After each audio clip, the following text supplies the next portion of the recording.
না আব্বা, হ্যাঁ একটা কথার বুঝায় কও যে একটা যুক্তি তো থাকবে হুজুর। এই ফুটবল বিশ্বকাপে যদি আমরা ব্রাজিল এবং আর্জেন্টিনার পক্ষে ব্যাপক লাফাইতে পারি, বিনিময়ে ওই দেশের লোকেরা যদি আমাদের প্রতি সন্তুষ্ট হয়, তাহলে আমাদের দেশের রেমিটেন্স বেড়ে যাবে, আমাদের দেশের তেল বেড়ে যাবে, আমাদের দেশের উন্নতি বেড়ে যাবে। একটা কিছু তো হবে, সেটা কি বলো না আব্বা, বলো। কাতার বিশ্বকাপে প্রধান আলোচ্য বিষয় ছিল, আমরা স্পষ্ট পত্রিকা দেখছি, এখনো পিছনে সার্চ দিলে পাওয়া যাবে, কাতার বিশ্বকাপে প্রধান আলোচ্য বিষয় ছিল মদের বোতল। কাতার সরকার আইন করছিল স্টেডিয়ামের ভিতরে মদের বোতল সরাসরি খাওয়া যাবে না। এটা নিয়ে সারা বিশ্ব, ইউরোপ তখন বিতর্ক করছিল যে না, এটা স্বাধীনতায় হস্তক্ষেপ, যেখানে অবাধে মদের বোতল। ব্রাজিল বিশ্বকাপের সময় সরকারি ওরা হিসাব দিছিল ওই দেশে যে যে পরিমাণ আয় হবে, রাষ্ট্রের আয়, এই আয়ের যে খাতগুলো দিছিল আমি নিজ চোখে দেখছি, সেই খাতের একটি খাত হলো যে পরিমাণ হোটেলে নারী ভাড়া দেওয়া হবে, যে পরিমাণ বেশ্যাবৃত্তি হবে, দেহ বিক্রি হবে, ওইখান থেকে রাষ্ট্র বিশাল বড় টাকা আয় হবে, ওইটা একটা বড় খাত। আমি এই চোখে, আমি দেশে থাকি, আমরা সাদের দেশে থাকি না। আমি জেনারেল লাইনে পড়ালেখা করা ছেলে, আমি কুমিল্লা ভিক্টোরিয়া কলেজ থেকে মাস্টার্স পাস করছি, সরকারি কওমি 2 লাইনে মাদ্রাসার থেকে পড়ালেখা শেষ করছি, আলহামদুলিল্লাহ। এজন্য বলছি দোস্ত, পৃথিবীর খোঁজ খবর আমরাও রাখি, ইউরোপের প্রতিটা পদক্ষেপ আমরাও খবর রাখি। বলো না আব্বা, তোমরা ইনসাফের সাথে বলো, একটা ছেলে এই একটি ফুটবল বিশ্বকাপকে কেন্দ্র করে কি পরিমাণ জুয়ার খেলা হবে, এক এক খেলোয়াড়ের নামে, দলের নামে কত কোটি কোটি ডলার জুয়া হবে। বলেন বলেন বলেন, খেলা হইল ফুটবল, কিন্তু 3 দেশে 3টা উদ্বোধনী অনুষ্ঠান হবে, 3 দেশের সম্মিলিত আয়োজনে 3টা উদ্বোধনী অনুষ্ঠানের মধ্যে অসংখ্য নর্তকী নাচবে। তো নারীর নাচের সাথে ফুটবলের কি সম্পর্ক? বলো না ভাই, ইনসাফ করো আব্বা, নর্তকীর নাচের সাথে ফুটবলের কি সম্পর্ক? বলেন। এমন দুনিয়ার বেশি দিন থাকতাম না, এই জন্য চিন্তা করছি কইয়ে যাই না, বুঝেন না? কে এর ষড়যন্ত্র করব, কে হুমকি দিব, কে ধমকি দিব, যে যেটাই করব কোনো অসুবিধা নাই, গুলি করুক আর গুম করুক, খুন করুক আর জখম করুক, যে যেখান থেকেই মেরে ফেলুক, শেষ পর্যন্ত আল্লাহর কাছে ফেরত পাঠাবে না। আর ওই মালিক জুলুম করবে না, তিনি ইনসাফ করবে। তিনি তো দেখছেন, তার জন্য বলছি কিনা, তার জন্য বলেছি কিনা। দুনিয়া খুব কেয়ারফুল থাকলেও মরে যায় একেবারে খুব। আমি আমার পরিচিত একজন করোনার সময় 4 তালা একদিনের জন্য নামে নাই, ওনার পরিবার বলছে উনি মারা গেছে, আর হচ্ছে শুধু হুজুর একদিন বিকাশে, আরে মোবাইলে কোনোভাবে টাকা নাই, কেউ ফোনটা ধরতেছে না, শুধু নিচে বিল্ডিং এর ওনার নিচতলার সামনেই দোকান, নাইমা দোকানের শুধু কইছে টাকা দিত, সাথে সাথে উঠতে গেছে। এই সময়ে করোনা ধরে লাগছে, উনি মরে গেছে। সর্বোচ্চ সতর্ক অবস্থায় উনি মারা গেছে, অসতর্ক অবস্থায় কোটি কোটি মানুষ মরে নাই। বুঝেন নাই কথাটা? তাহলে মূলত সতর্কতা, অসতর্কতা, সতর্ক থাকতে নিষেধ করি না, কিন্তু মূল কথা হলো 3 বেলা নিয়মিত খানা যে খায় তারও মৃত্যু হয়, অভুক্ত যে থাকে তারও মৃত্যু হয়, মৃত্যু কারোই থামে না আমার ভাই বন্ধু। অতএব আলহামদুলিল্লাহ অনেক মেহনত আমার প্রিয় মাকসুদ ভাই লাকসামের, যে আমারে দাওয়াতটা দিছে, অনেকবার পেরেশানি করছে। এই মানুষটা দিন রাত নিজের এলাকায় কোথায় কোনখানে একটা মাহফিল, একটা আলেম ওলামা আনা যায়, ওনার সারাদিন এই ফিকির, সারাদিন আমার কতভাবে যে বুঝাইয়া আনছে যে হুজুর অনেক ভালোবাসা নিয়া এলাকার সর্বস্তরের জনগণ মিলে, নওজোয়ান ছেলেরা, বয়স্ক বাবা চাচারা সবাই আন্তরিকতা নিয়ে এই মাহফিলটা সাজাইছে। খতিব সাহেব, ইমাম সাহেব, উনিও বললেন মাশাআল্লাহ, আমি আপনাদের সবাইকে মোবারকবাদ জানাই, আপনাদের সকলের ভালোবাসা, আন্তরিকতা। এই জন্য আমি শুধু এতটুকুই বলতে চাই, আমরা সবাই মিলে, আব্বা যারা বয়স্ক আছেন, বাবা আছেন, যারা অভিভাবক শ্রেণী আছেন, আপনারা যদি এই মানুষের পরিচর্যা না করেন, শুধু বিল্ডিং দালান, সোফা খাট ফার্নিচার, শুধু ছাদ ঢালাই, এই দুনিয়ার এই সম্পত্তির আসবাবের পরিচর্যা করিলে এই সমাজ নিরাপদ থাকবে না আব্বা, এই সমাজে বেঁচে থাকা কঠিন হবে। এই জন্য হাত জোর করে আল্লাহর কোরআন সামনে বললাম, মানুষের পরিচর্যা করে, ছেলেটাকে ছেলে বা মানুষ বানান, মেয়েটাকে মানুষ বানান, ইনসান বানান, ইনসান, নট ইকোনমিক্যাল অ্যানিম্যাল। শুধু অর্থনৈতিক প্রাণী বানায়েন না, মানুষ বানান। এই কথার অর্থ হইল শুধু উপার্জন করতে পারে কোনো না কোনো ভাবে, শিক্ষার মাধ্যমে হোক অথবা না শিক্ষা হোক, কোনো না কোনো ভাবে পয়সা রোজগার করতে পারা, এটা যথেষ্ট না, এটা যথেষ্ট না। আমার ছেলে কামাই করে, এটা যথেষ্ট না। আমার মেয়ের জামাই রোজগার করে, এটা যথেষ্ট না। বরং ঈমান, ইসলাম, সিজদা, আখলাক, চরিত্র, হালাল হারাম, পাক নাফাক, পবিত্রতা অপবিত্রতা, 5 ওয়াক্ত নামাজ, বন্দিগি, এইটার নাম হচ্ছে মানুষ। এইটার নাম কি বলেন না? আখলাকের নাম মানুষ, গোলামির নাম মানুষ, আল্লাহর বন্দিগির নাম মানুষ। আর নাই তো শুধু উপার্জন করে, সে ইকোনমিক্যাল অ্যানিম্যাল, অর্থনৈতিক প্রাণী,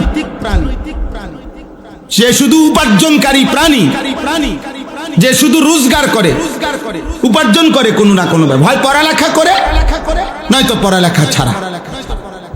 কিন্তু মানুষ হওয়া ভিন্ন জিনিস, মানুষ হওয়া ভিন্ন জিনিস। কোরআনুল কারীম এই জন্য আল্লাহ তাআলা বলছেন পরিষ্কার, আপনি রাগ করলেও বলতে হবে, সুখ করলেও বলতে হবে। আল্লাহর কোরআনে আল্লাহ বলছে, যেই দিল আল্লাহকে নিয়ে ভাবে না, যেই কান আল্লাহর কথা শুনে না, যেই চোখ আল্লাহর আয়াত দেখে না, খোদার কসম আল্লাহ বলছে উলাইকা কাল আনআম, ওই মানুষগুলো জানোয়ার, জানোয়ার, জানোয়ার আল্লাহ বলছেন। আপনার প্রতিবাদ করার ইচ্ছা থাকলে কোরআনের সাথে কইরেন, আমার কোনো আপত্তি নেই। আপনার হিম্মত থাকলে আল্লাহর সাথে কথা বললেন। কোরআন শরীফে আছে সমস্ত জাহান্নামীরা জাহান্নামের আগুনে ফেরেশতাদেরকে বলবে, 2টা ভুলের কারণে আমি জাহান্নামী। প্রত্যেক ফেরেশতার কাছে জাহান্নামীরা বলবে, আমি যদি দুনিয়ায় থাকতে আল্লাহর কথা মনোযোগ দিয়ে শুনতাম এবং শুনবার পরে সেই কথাগুলো নিয়ে যদি সামান্য ভাবতাম, আজকে আমি জাহান্নামী হতাম না। আমি 2টা বড় ভুল করে ফেলছি। এক হলো মনোযোগ দিয়ে শুনি নাই, 2 হলো শোনা কথাগুলো নিয়ে আমি ভাবি নাই, ফলে আজকে আমি জাহান্নামী। ওয়াকালু লাউ কুন্না নাসমাউ আও নাআকিলু মা কুন্না ফি আসহাবিস সাঈর, এই আয়াত সূরা মুলকের মধ্যে আছে। জাহান্নামী বলবে, হে ফেরেশতা, সেদিন দুনিয়ায় থাকতে আমি যদি আল্লাহর কথা মনোযোগ দিয়ে শুনতাম, অথবা যদি শুনবার পরে কথাগুলো নিয়ে একটু ভাবতাম যে কিভাবে আল্লাহর কথা মানা যায়, পজিটিভ চিন্তা করতাম, যদি যে আমার জন্যই বলছে, আমি দেখি কিভাবে মানা যায়, আমি যদি একথা আন্তরিকভাবে নিতাম, ভাবতাম, আজকে আমি জাহান্নামী হতাম না। মা কুন্না ফি আসহাবিস সাঈর, আজ আমরা জাহান্নামী হতাম না। কোরআনে আছে, তখন জাহান্নামী নিজের পাপ ফেরেশতার কাছে সব বলবে, ফাতারাফু বিদামবিহিম, সে নিজের অপরাধের কথাগুলো একটার পর একটা বর্ণনা দিবে, স্বীকার করবে, আমি মিথ্যা বলেছিলাম, চুরি করেছি, জিনা করেছি, মদ খাইছি, জুয়া খেলছি, নারী দেখছি, কথায় কথায় গালিগালাজ করছি, হারাম উপার্জন করছি, এগুলো একটার পর একটা স্বীকৃতি দিবে। সব শুনবার পরে ফেরেশতা বলবে, ফাসুহকাল লি আসহাবিস সাঈর, হে নাফরমান জাহান্নামী, দূর হ, দূর হ, জাহান্নামী পড়ে থাক। কারণ আমি ফেরেশতাকে তুমি 1000 বার, 1,00,000 বার, কোটি বার বললেও আজ আমি তোমার কোনো উপকার করতে পারবো না। শুনাইলেই যা, কিন্তু কোনো ফায়দা নাই। তোমাকে জাহান্নামের আগুনেই পুড়তে হবে, জাহান্নামের আগুনেই জ্বলতে হবে। এই জন্য সবার কাছে আপনারা যারা সামনে বসছেন, ছেলেরা ভাই তোমরা যারা বসছো, আমার অনুরোধ আব্বা, একটা ঘন্টা সময় তাকায় থাকলে ভালো হবে। বা সাইডে মাইডে আওয়াজ হোক, একবারে হাতি ঘোড়া যা হোক, আল্লাহর কথার প্রতি আন্তরিক হলে তাকিয়ে শুনলে ছোট বড় সবার জন্য ফায়দা হবে। কোরআন জিন্দিগি বদলায়, কোরআন দিল নাড়ায়, এটা আল্লাহর ওয়াদা। তুমি মনোযোগ দিবা, আল্লাহ তাআলা বলেন তোমার কানে আমি পৌঁছায় দেব। তোমার মধ্যে আমি যদি আন্তরিকতা দেখি, আমার কথা বুঝবার মতো যোগ্যতা আমি আল্লাহ দিয়ে দেব। ওয়ালাউ আলিমাল্লাহু ফীহিম খায়রান লাআসমাআহুম, সূরা আনফালের মধ্যে এই আয়াত আছে। আল্লাহ বলেন আমি যদি দেখতাম আমার বান্দার মধ্যে খায়ের, কল্যাণের মানসিকতা, তো আল্লাহ তাআলা বলেন আমি তার কানে আমার কথা পৌঁছায় দিতাম। কিন্তু যার মধ্যে আমি আন্তরিকতা দেখি নাই, ফলে আমি তাকে আমার কথা বুঝবারই সুযোগ দেই নাই। কোরআনুল কারীমে আছে ওয়ালাউ আরাদুল খুরুজ আলা আ'আদ্দু লাহু উদ্দা। আল্লাহ বলে মুনাফিক নাফরমান সে যদি সত্যি সত্যি আমার পথে বের হতো, আল্লাহর পথে চলতো, তাহলে তো সে তো কিছু প্রস্তুতিই নিত। এ যদি আসলেই ফজরের নামাজ পড়তে চাইতো, তো উঠবার জন্য তো কোনো না কোনো প্রস্তুতি নিত। আগে আগে ঘুমায় পড়তো, মোবাইলের মধ্যে অ্যালার্ম দিয়ে রাখতো, অথবা একটা অ্যালার্ম ঘড়ি কিনে নিত, অথবা পরিবারের কাউকে বলে দিত আপনি উঠলে আমার উঠায় দিয়েন, অথবা আশেপাশের প্রতিবেশী অথবা বন্ধু বান্ধব কাউকে বলতো দোস্ত তুমি উঠলে আমার উঠায়ও। একটা উদাহরণ বললাম আর কি, মানে কোনো না কোনো তার একটা কি থাকতো, প্রস্তুতি থাকতো। আল্লাহ তাআলা বলেন তুমি দেখো বেঈমান তো প্রস্তুতিই নাই তার ভিতরে, কোনো মানসিকতাই তো তার ভিতরে নাই, কোনো প্রিপারেশনই তো নাই। তো আমি কেমনে বলতাম যে সে আল্লাহর পথে চলতে চায়? গুনাহ থেকে বাঁচবার মতো কোনো মানসিকতাই যার নাই, তো সে আল্লাহর পথে চলতে চায়, এই কথাটা বোঝুন কি দিয়া? আল্লাহ তাআলা বলেন ওয়ালাকিন কারিহাল্লাহুম বিআসাহুম, ফলে যদি আমি আল্লাহ তাআলা গাফলতি আর খামখেয়ালি অমনোযোগিতা দেখতে থাকি, তো আল্লাহ বলেন একদিন আল্লাহর পথে চলা তাকে, এই নাফরমানকে আল্লাহর পথে চলা আল্লাহই পছন্দ করে না। আল্লাহই তখন ফয়সালা দিয়ে দেয় যে বেঈমান তুই আর আমার পথে চলতে হবে না, যা বাতে খা ঘুম যা, পেশাব পায়খানা কর, যা মন চা তাই কর, আমার সেজদা দিতে হবে না, যা। আমি কত জন্তু জানোয়ার রে খাওয়াই, তোর মতো দুই চারটা হাইওয়ান খাওয়াইলো আমার কিছু কমবে না, খা, যা দুনিয়া ভোগ কর। এটা কোরআনের আয়াত।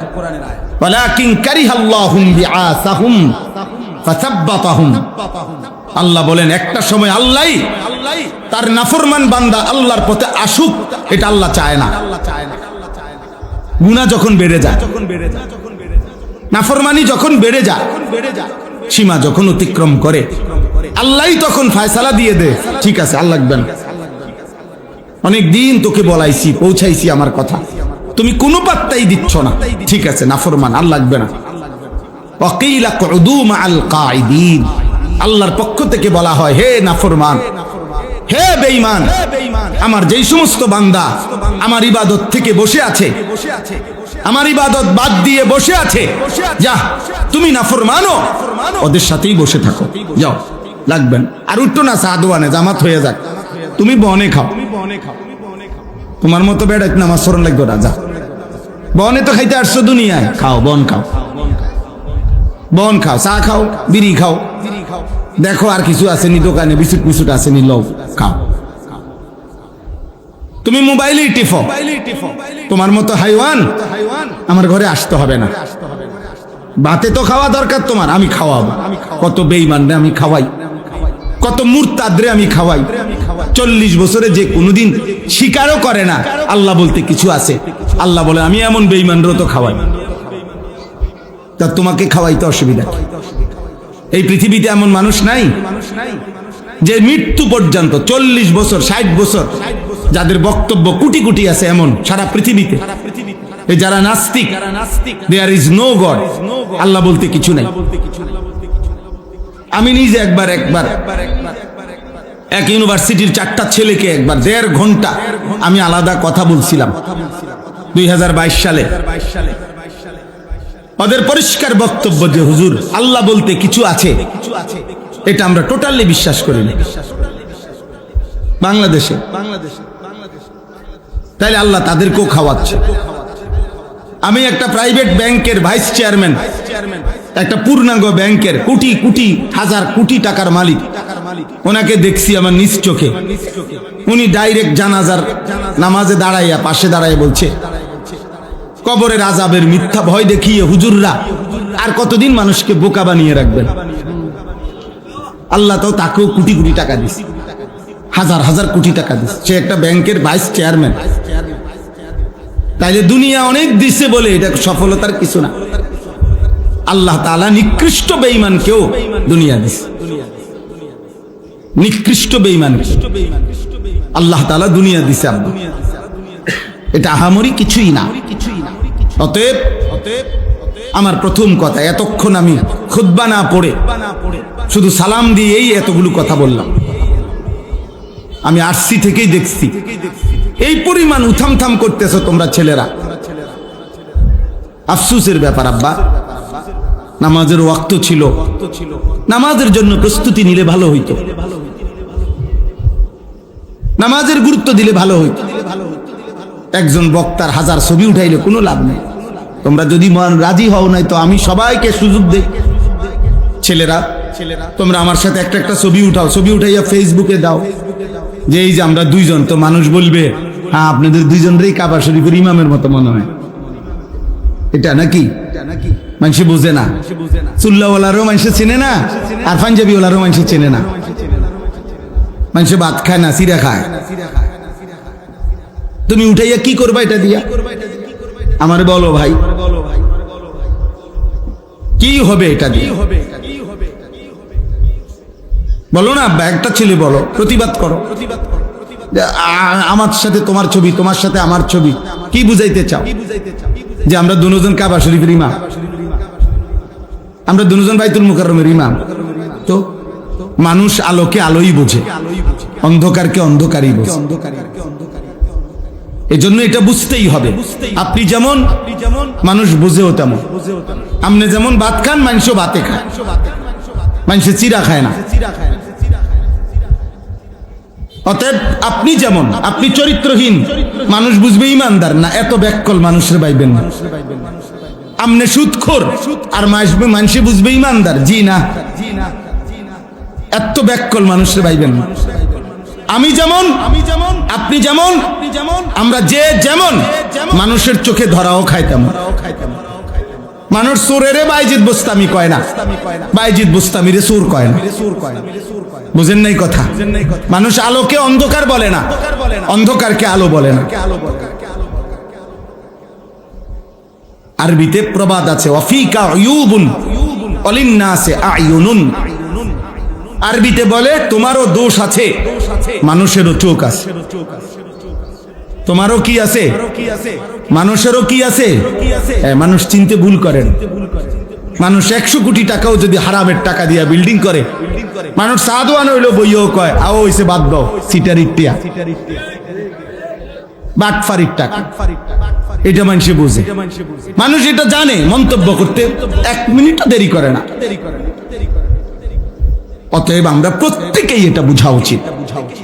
প্রিয় ভাই, আমি অনুরোধ করছি, শুধুমাত্র বাহ্যিক চাকচিক্য, বাহ্যিক রং ঢং, বাহ্যিক জৌলুস, এটা ইসলামের মূল প্রাণ না।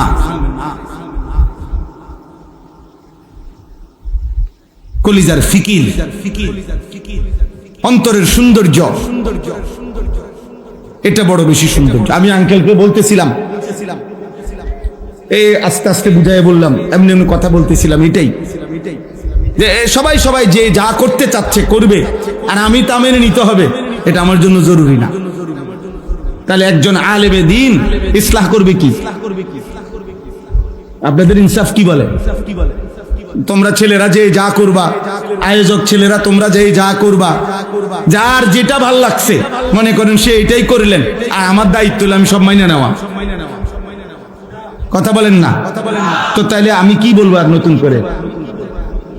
কি ইসলাহ করা দরকার বলেন? সংশোধন কি করা দরকার? তাইলে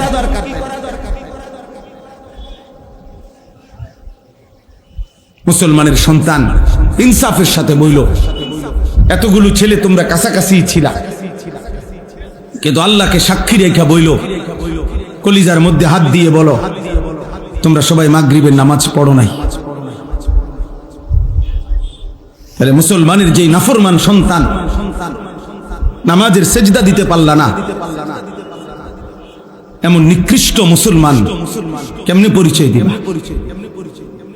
কোরআনের বক্তব্য থেকে কথা স্পষ্ট, যার কপালে সেজদা নাই সে মানুষ না, সে জানোয়ার। যার কপালে সেজদা নাই সে অভিশপ্ত, মালউন, লানতের যোগ্য, চির লানত তার। কোরআনুল কারীমে আছে ইবলিস আল্লাহকে একটা সেজদা দেয় নাই। আল্লাহ বলছে আজকের থেকে কিয়ামত পর্যন্ত তোর উপরে আমি আল্লাহর লানত। ইন্না আলাইকাল লানাতা ইলা ইয়াউমিদ্দিন। না আলেম উলামা আছে, জিজ্ঞাসা করে। আল্লাহ বলছে বেঈমান, কিয়ামত পর্যন্ত তোর উপরে আমি আল্লাহর লানত, লানত, লানত তোর উপরে। ইবলিস কয়টা সেজদা দেয় নাই? একটা, সির্ফ একটা। এর আগে ইবলিস কোটি কোটি সেজদা দিছে। আল্লাহ নবী সাল্লাল্লাহু আলাইহি সাল্লাম বলছে এমন এক বিগত 4 আঙ্গুল জায়গা ছিল না যেখানে ইবলিস সেজদা দেয়নি, কিন্তু ওই দিন শুধু একটা সেজদা দিতে অস্বীকার করছে। একটি সেজদা। আল্লাহ তাআলা বলছে আজকের থেকে বের হ, ফখরুজ ফা ইন্নাকা রাজিম। বের হবে ঈমান, রাজিম তুমি। আল্লাহ বলছে ইবলিস আমার দরবার থেকে বাইর হ, তুমি অভিশপ্ত, তুমি অভিশপ্ত, অভিশপ্ত, রাজিম তুমি। রাজিম বলা হয় আরবিতে, এই যে আমরা যে পড়ি না আউযু বিল্লাহি মিনাশ শাইতানির, বলেন না, এর রাজিম মানে হলো এমন নাফরমান যাকে পাথর মেরে পৃথিবী থেকে বিদায় নিশ্চিহ্ন করা উচিত, একে বলে আরবিতে রাজিম। রাজিম বলা হয় এমন নিকৃষ্ট পাপীকে, এমন অসভ্যকে, এমন খারাপকে যাকে মূলত পাথর মারতে মারতে পৃথিবীর থেকে তাড়িয়ে দেওয়া উচিত। এটা হলো রাজিমের। এই জন্য কোরআনে ইসলামের বিধান, বিবাহিত পুরুষ এবং নারী যদি জিনা করে, ব্যভিচার করে, তাহলে তাদের শাস্তি হলো রজম। এটারে বলে মানে পাথর মারতে মারতে তাদেরকে হত্যা করা। এটা যেই শব্দ আর এই রাজিম এক শব্দ। এই জন্য হাজিরা হজ্জের মধ্যে মিনার প্রান্তরে, মিনায় গিয়া নির্দিষ্ট 3টি জায়গায় হজ্জে 3 দিন টানা পাথর মারে। এই পাথর মারে যে এটা রজম, পাথর মারে। এই জন্য সেজদাবিহীন নাফরমান মূলত তাকে পাথর মেরে তাড়িয়ে দেওয়া উচিত। সেই সমাজের ঘৃণা, অপমান। হাদিসের মধ্যে আছে আল্লাহর নবী সাল্লাল্লাহু আলাইহি ওয়াসাল্লাম বলেন, বান্দা যখন সেজদা করে, বান্দা যখন সেজদা করে, ঈমানদার যখন সেজদা করে, খোদার কসম নবী বলছে শয়তান কাঁদতে কাঁদতে তার থেকে বিচ্ছিন্ন হয়ে যায়। ইতাজালা শাইতানু ইয়াবকি, শয়তান কাঁদতে কাঁদতে আলাদা হয়। আর কাঁদতে কাঁদতে ইবলিস বলে, হে হে আল্লাহর বান্দা, এটাই সেই সেজদা যেই সেজদা একবার না দেওয়াতে আমি চিরদিনের জন্য ঘৃণিত হলাম। এটাই সেই সেজদা যা তুমি এখন দেওয়ার কারণে আল্লাহর প্রিয় হয়ে গেল, আল্লাহর প্রিয় হয়ে গেল। এজন্য ভাইয়া আখলাক শিখো, জিন্দেগি শিখো, দিন শিখো, দিন শিখো। পিছনে তাকায়েন না, একজনও পিছনে তাকায়েন না। সব গুছাইয়া পারতেন না আপনারা, সময় শেষ হয়ে যাবে। পুরা যখন যে আসবে সবাইরে গোছগাছ করতে গেলে আমরা, তাহলে আর কুলান যাবে না। আমি অনুরোধ করলাম, আলহামদুলিল্লাহ তোমরা অনেক ছেলে মহব্বত করে আসছো, কিন্তু এই মহব্বত মানে তোমার মতো করে তামাশা না। মহব্বত মানে তোমার মতো তামাশা না। মহব্বত শরীয়তের একটি শব্দ, অতএব এর সুনির্দিষ্ট নিয়ম কানুন আছে। আল্লাহকে ভালোবাসা মানে কি, এর সুনির্দিষ্ট ব্যাখ্যা কোরআনে আছে। আমাদের প্রিয় নবী সাল্লাল্লাহু আলাইহি ওয়াসাল্লামকে ভালোবাসা এর মানে কি, এর সুনির্দিষ্ট ব্যাখ্যা কোরআন সুন্নাহর মধ্যে আছে। সাহাবায়ে কেরামকে ভালোবাসা এর সুনির্দিষ্ট ব্যাখ্যা কোরআন সুন্নাহর মধ্যে আছে। মা বাবাকে ভালোবাসা এর সুনির্দিষ্ট ব্যাখ্যা কোরআন সুন্নাহর মধ্যে আছে। স্ত্রীকে ভালোবাসা এর সুনির্দিষ্ট ব্যাখ্যা কোরআন সুন্নাহর মধ্যে আছে। উলামায়ে কেরামকে ভালোবাসা এর সুনির্দিষ্ট ব্যাখ্যা কোরআন সুন্নাহর মধ্যে আছে। এজন্য ইসলামের মধ্যে কোনো আনন্দ মন মতো না।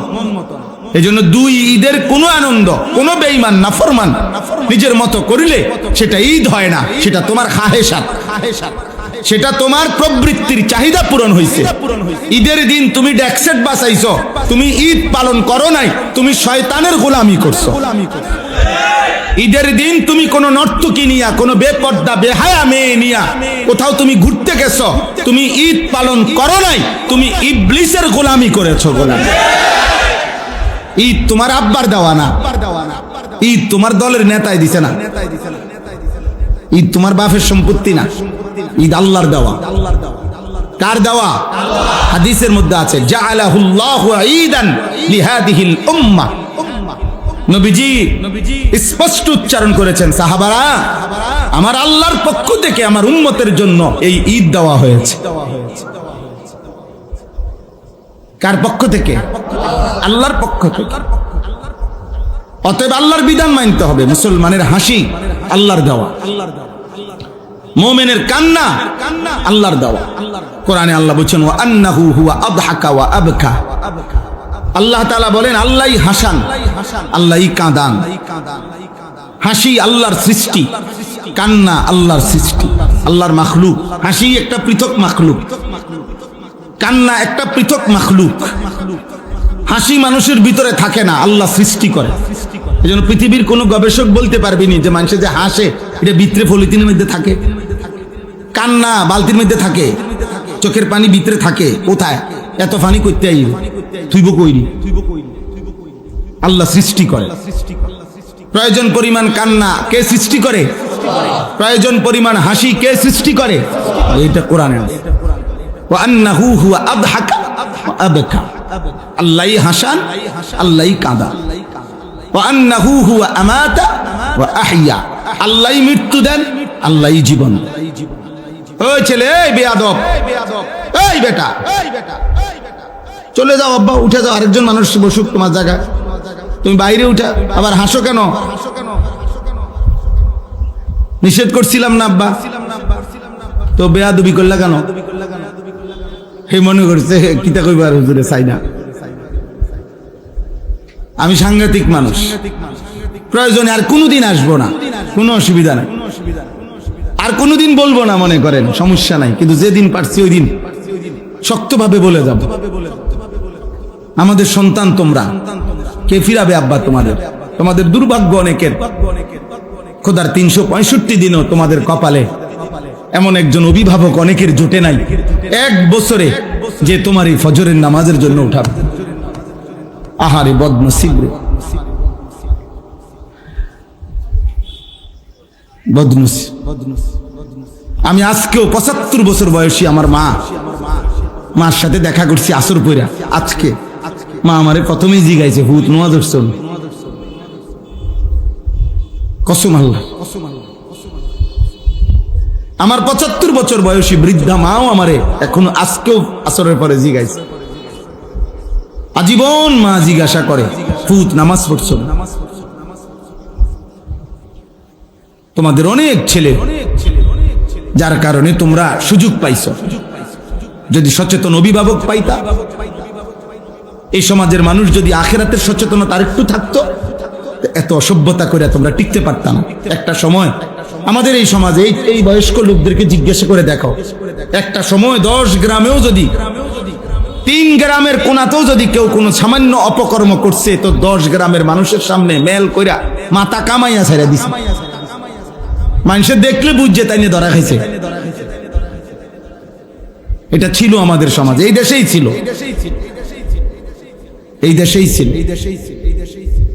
কিন্তু সবাই যখন একসাথে, অভিভাবক এবং অধীনস্থ, বাবা এবং সন্তান, মা এবং মেয়ে, সবাই যখন বুঝছে জীবন মানে শুধু দুনিয়া, জীবন মানে শুধু টাকা, জীবন মানে শুধু বিল্ডিং, জীবন মানে শুধু ভাত মাছ, জীবন মানে শুধু খাট ফার্নিচার, এটা যখন ছোট বড় জোয়ান বুড়া, বাবা সন্তান সবার মাথায় একসাথে ঢুকছে, বেঈমানের সফলতা এটা যখন আমগো সবার মাথায় ঢুকায় দিছে, এখন আর বাপের কথা হইলো ফুতের নামাজের দরকার নাই, টাকার দরকার। মেয়ের পর্দার দরকার নাই, পয়সাওয়ালা জামাই দরকার, জামাই দরকার, টাকার দরকার। এই জন্য ফুলারে কইছে যে বুঝছি তোমার দিয়ার হইতো না, সিদ্ধান্ত নাও বিদেশ যাইবা না কাম করিবা, কোনটা করবা কও, টাকার দরকার। হ্যাঁ যাইলে বিদেশ কথা কও, যদি বলে 12 দিনের মধ্যে 12 লাখ টাকা দিতে হইব, ঠিকই উনি সুদে কিস্তিতে মিলাইয়া 1 সপ্তাহের ভিতরে বাপে টাকা ব্যবস্থা করে দিবে, কারণ ওনার টাকা দরকার। উনি বুঝছে আমার ছেলের দিয়ে আমি টাকা কামাইতে হবে। কিন্তু কোরআনুল কারীমের মধ্যে আছে, আব্বা এই আমি এখন শুনাইতেছি, কোরআনুল কারীমের মধ্যে আছে হযরত নূহ আলাইহিস সালাম 950 বছর, 950 বছর একটানা মানুষকে আল্লাহর দিকে ডাকছে। একটা মানুষ 950 বছর আল্লাহর কথা বলছে, 950 বছর পরেও আল্লাহ তাআলা উনাকে যখন বলছে নূহ আর বলতে হবে না, যে কয়জন ঈমান আনছে বাকিদেরকে আমি আল্লাহ তুফান দিয়ে ধ্বংস করে দেব, তুমি একটা নৌকা বানিয়ে উঠে পড়ো। যেদিন এই সূরা হুদের মধ্যে আছে, যেদিন নূহ আলাইহিস সালাম নৌকা বানিয়ে সারছেন, আল্লাহ তাআলা বলছেন তুমি তোমার অনুসারীদেরকে নিয়ে ওঠো, আজকে নৌকা ছেড়ে দিবে। পানি উঠে গেছে, ওয়াফারাত তান্নুর কোরআনে আছে, চুলা ফাইটা পানি বের হওয়া শুরু হচ্ছে। নূহ আলাইহিস সালাম বুঝছে ওনার কওম আর বাঁচবে না, এই মানুষগুলো এখন আল্লাহর নাফরমানির কারণে ধ্বংস হয়ে যাবে। প্রিয় ভাই, প্রিয় বাবা, মুসলমানের বাপ, আপনাদেরকে বলি, এই কোরআনে আল্লাহ বলছে 950 বছর পরে আজকে যখন ছেড়ে দিচ্ছে, মানুষগুলোকে ধ্বংস করে দিবে আল্লাহ বলছে, ঠিক ওই সময়ও নৌকা ছাড়ার পূর্ব মুহূর্তেও তুফানের পানি আযাব চলে আসছে। তখনও কোরআনে আছে নূহ আলাইহিস সালাম ওনার শেষবারের মতো ওনার ছেলে কেনান ছেলেটাকে বলছে, ইয়া বুনাইয়ার কাম মা'ানা ওয়ালা তাকুম মা'আল কাফিরিন, হে আমার প্রিয় সন্তান, আব্বা তুই ঈমানদারদের সঙ্গী হ, বেঈমানের সঙ্গী হইও না। আব্বা যাইও না, থাইকো না ওই বেঈমানদের সাথে, থাইকো না। 950 বছর পরেও বাপ শেষবারের মতো ছেলেকে বলছে, আব্বা আর কোনোদিন আমি এই পৃথিবীতে কালেমার দাওয়াত দেব না, আর কোনোদিন বলবো না, আমার দায়িত্ব শেষ, আমার কাজ শেষ, কিন্তু শেষবারের মতো তোমাকে বললাম। ছেলেটা বলছে আমি পাহাড়ে আশ্রয় নেব, তোমার খোদার পানির থেকে আমি বেঁচে যাব। সাআবি ইলা জাবালিন ইয়াসিমুনি মিনাল মা। নূহ আলাইহিস সালাম বলছে না, লা আসিমাল ইয়াওমা মিন আমরিল্লাহ ইল্লা মার রাহিম। আব্বা শুনো, আল্লাহর দয়া ছাড়া আজকে আল্লাহর হাত থেকে কেউকে বাঁচাইতে পারবে না। ভুল করো না বাবা, ভুল করো। আজ আজকে মুসলমানের আব্বা পরিষ্কার সিদ্ধান্ত দিয়া দেয়, মুসলিম বাবা, হুজুর কইছি নামাজের কথা মনে 200 বার কইছি, 2 বছর চেষ্টা করছি, পরে দেখছি আর হইতো না, অজাত নামাজ রোজা করে না হুজুর, এর লাগে চিন্তা করছি আর অন্য লাইনে কোনানে যাইলে যাইবো, বিদেশ যাইবো বা কামে লাগাই দিছি, শেষ। উনি সিদ্ধান্ত নিয়ে নিছে, আর অসুবিধা নাই, উনি ফয়সালা নিয়ে নিছে, যা এবার আমার ছেলে জাহান্নামী হইলে হোক, আমার ছেলে বরবাদ হইলে হোক, নগদ জাট কটা টেয়াটুয়া ফাইলে লাভ। এটা কি ইনসাফ? বলেন না এটা ইনসাফ? এটাই হওয়ার কথা ছিল মুসলমান। তাইলে এজন্য বাপ সবার কাছে অনুরোধ, বিষয়টা বুঝতে চেষ্টা করেন, বিষয়টা বুঝতে চেষ্টা করেন। আপনারা যারা বয়স্ক চাচারা আছেন, আপনারা যারা সমাজের নেতৃস্থানীয় মানুষ আছেন, আপনারা যারা অভিভাবক আছেন, আপনারা দয়া করে দাঁড়াইয়া দেখেন আপনাদের সন্তানেরা, এরা নর্থ বেঙ্গল থেকে আসে নাই, এরা পার্বত্য চট্টগ্রাম থেকে আসে নাই, এরা খুলনা বরিশাল থেকে আসে নাই, এরা আপনাদেরই আশপাশের ছেলে পেলে। তাহলে আপনারা দেখেন তাকাইয়া চেহারায় নামাজের চিহ্ন কয়জন? আপনারা চেহারায় চুল তাকাইয়া দেখেন, জিজ্ঞাসা করেন আপনাদেরই ছেলে পেলে যে বাবা এই চুলের সাথে তোমার আল্লাহর সম্পর্ক আছে কিনা, নবীর সম্পর্ক আছে কিনা, সাহাবার সম্পর্ক আছে কিনা, কোন আউলিয়া মাশায়েখ পীর বুজুর্গের সম্পর্ক আছে কিনা, তোমার মসজিদের ইমাম সাহেবের সাথে এই চুলের সম্পর্ক আছে কিনা, তোমার বাবার সাথে সম্পর্ক আছে কিনা, তোমার দাদার সাথে সম্পর্ক আছে কিনা, তোমার বংশের সাথে সম্পর্ক আছে কিনা, বলেন, আপনারা জিজ্ঞাসা করেন। একটা ছেলেকে বলতে বলেন এখানে আইসা দাঁড়াই, আব্বা তোমরা একটা ছেলে আইসা বলো যে ব্রাজিল আর্জেন্টিনার খেলোয়াড়ের সাথে আমাদের ধর্মীয় সম্পর্ক কি? যদি ধর্মীয় কোনো সম্পর্ক না থাকে তো আমাদের রাষ্ট্রীয় সম্পর্ক কি? বাংলাদেশের অর্থনীতি, সামাজিক, বাংলাদেশের উন্নতি, প্রগতি, আধুনিকতার জন্য শুধু মাতৃভূমির মায়াও যদি থাকে, একটা নাফরমান বল এটা এখানে দাঁড়ায়া আর্জেন্টিনার ব্রাজিলের খেলোয়াড়ের সাথে আমাদের বাংলাদেশের উন্নতির কি সম্পর্ক বল? ইসলাম তো আছে নাই, রাষ্ট্রের বলেন, রাষ্ট্রের বলতে বলেন এ দেশের উন্নয়নে কথা বলেন না, আমাদের সাথে ওদের কি কি লেনদেন বলেন আঙ্কেল, বলো না আব্বা, বলো না আব্বা। হ্যাঁ, একটা কথার বুঝায় কও যে একটা যুক্তি তো থাকবে। হুজুর, এই ফুটবল বিশ্বকাপে যদি আমরা ব্রাজিল এবং আর্জেন্টিনার পক্ষে ব্যাপক লাফাইতে পারি, বিনিময়ে ওই দেশের লোকেরা যদি আমাদের প্রতি সন্তুষ্ট হয়, তাহলে আমাদের দেশের রেমিটেন্স বেড়ে যাবে, আমাদের দেশের তেল বেড়ে যাবে, আমাদের দেশের উন্নতি বেড়ে যাবে। একটা কিছু তো হবে, সেটা কি? বলো না আব্বা, বলো। কাতার বিশ্বকাপে প্রধান আলোচ্য বিষয় ছিল, আমরা স্পষ্ট পত্রিকা দেখছি, এখনো পিছনে সার্চ দিলে পাওয়া যাবে, কাতার বিশ্বকাপে প্রধান আলোচ্য বিষয় ছিল মদের বোতল। কাতার সরকার আইন করছিল স্টেডিয়ামের ভিতরে মদের বোতল সরাসরি খাওয়া যাবে না।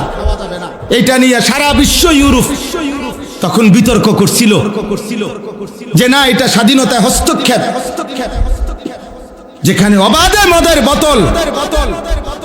ব্রাজিল বিশ্বকাপের সময় সরকারি ওরা হিসাব দিছিল ওই দেশে যে যে পরিমাণ আয় হবে, রাষ্ট্রের আয়, এই আয়ের যে খাতগুলো দিছিল আমি নিজ চোখে দেখছি, সেই খাতের একটি খাত হলো যে পরিমাণ হোটেলে নারী ভাড়া দেওয়া হবে, যে পরিমাণ বেশ্যাবৃত্তি হবে, দেহ বিক্রি হবে, ওইখান থেকে রাষ্ট্র বিশাল বড় টাকা আয় হবে, ওইটা একটা বড় খাত। আমি এই চোখে, আমি দেশে থাকি, আমরা সাদের দেশে থাকি না। আমি জেনারেল লাইনে পড়ালেখা করা ছেলে, আমি কুমিল্লা ভিক্টোরিয়া কলেজ থেকে মাস্টার্স পাস করছি, সরকারি কওমি 2 লাইনে মাদ্রাসা থেকে পড়ালেখা শেষ করছি, আলহামদুলিল্লাহ। এজন্য বলছি দোস্ত, পৃথিবীর খোঁজ খবর আমরাও রাখি, ইউরোপের প্রতিটা পদক্ষেপ আমরাও খবর রাখি। বলো না আব্বা, তোমরা ইনসাফের সাথে বলো, একটা ছেলে এই একটি ফুটবল বিশ্বকাপকে কেন্দ্র করে কি পরিমাণ জুয়ার খেলা হবে? এক এক খেলোয়াড়ের নামে, দলের নামে কত কোটি কোটি ডলার জুয়া হবে। বলেন বলেন বলেন বলেন খেলা হইল ফুটবল, কিন্তু 3 দেশে 3টা উদ্বোধনী অনুষ্ঠান হবে, 3 দেশের সম্মিলিত আয়োজনে 3টা উদ্বোধনী অনুষ্ঠানের মধ্যে অসংখ্য নর্তকী নাচবে। তো নারীর নাচের সাথে ফুটবলের কি সম্পর্ক? বলো না ভাই, বলো না ভাই, ইনসাফ করো আব্বা। নর্তকীর নাচের সাথে ফুটবলের কি সম্পর্ক? বলেন। এমন দুনিয়ার বেশি দিন থাকতাম না, এই জন্য চিন্তা করছি কইয়ে যাইগা, বুঝেন না? কে এর ষড়যন্ত্র করব, কে হুমকি দিব, কে ধমকি দিব, যে যেটাই করবো হোক, কোনো অসুবিধা নাই। গুলি করুক আর গুম করুক, খুন করুক আর জখম করুক, যে যেখান থেকেই মেরে ফেলুক, শেষ পর্যন্ত আল্লাহর কাছে ফেরত পাঠাবে। ফেরত পাঠাবে না? আর ওই মালিক জুলুম করবে না, তিনি ইনসাফ করবে।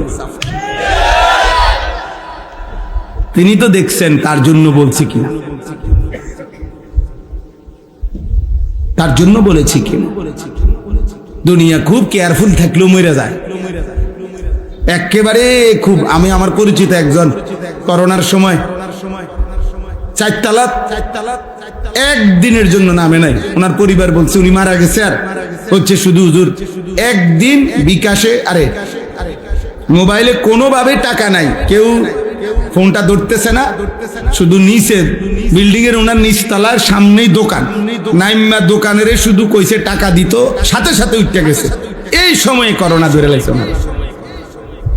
উনি মরে গেছে। সর্বোচ্চ সতর্ক অবস্থায় উনি মারা গেছে, অসতর্ক অবস্থায় কোটি কোটি মানুষ মরে নাই। বুঝেন নাই কথাটা? তাহলে মূলত সতর্কতা অসতর্কতা, সতর্ক থাকতে নিষেধ করি না, কিন্তু মূল কথা হলো 3 বেলা নিয়মিত খানা যে খায় তারও মৃত্যু হয়, অভুক্ত যে থাকে তারও মৃত্যু হয়। মৃত্যু কারোই থামে না আমার ভাই বন্ধু। অতএব আলহামদুলিল্লাহ অনেক মেহনত আমার প্রিয় মাকসুদ ভাই লাকসামের, যে আমারে দাওয়াতটা দিছে, অনেকবার পেরেশানি করছে। এই মানুষটা দিন রাত নিজের এলাকায় কোথায় কোনখানে একটা মাহফিল, একটা আলেম ওলামা আনা যায়, ওনার সারাদিন এই ফিকির, সারাদিন আমার কতভাবে যে বুঝাইয়া আনছে যে হুজুর অনেক ভালোবাসা নিয়া এলাকার সর্বস্তরের জনগণ মিলে, নওজোয়ান ছেলেরা, বয়স্ক বাবা চাচারা সবাই আন্তরিকতা নিয়ে এই মাহফিলটা সাজাইছে। খতিব সাহেব, ইমাম সাহেব উনিও বললেন মাশাআল্লাহ, আমি আপনাদের সবাইকে মোবারকবাদ জানাই, আপনাদের সকলের ভালোবাসা আন্তরিকতা। এই জন্য আমি শুধু এতটুকুই বলতে চাই, আমরা সবাই মিলে, আব্বা যারা বয়স্ক আছেন, বাবা আছেন, যারা অভিভাবক শ্রেণী আছেন, আপনারা যদি এই মানুষের পরিচর্যা না করেন, শুধু বিল্ডিং দালান, সোফা খাট ফার্নিচার, শুধু ছাদ ডালাই, এই দুনিয়ার এই সম্পত্তির আসবাবের পরিচর্যা করিলে এই সমাজ নিরাপদ থাকবে না আব্বা। এই সমাজে বেঁচে থাকা কঠিন হবে। এই জন্য হাত জোড় করে আল্লাহর কোরআন সামনে বললাম, মানুষের পরিচর্যা করে।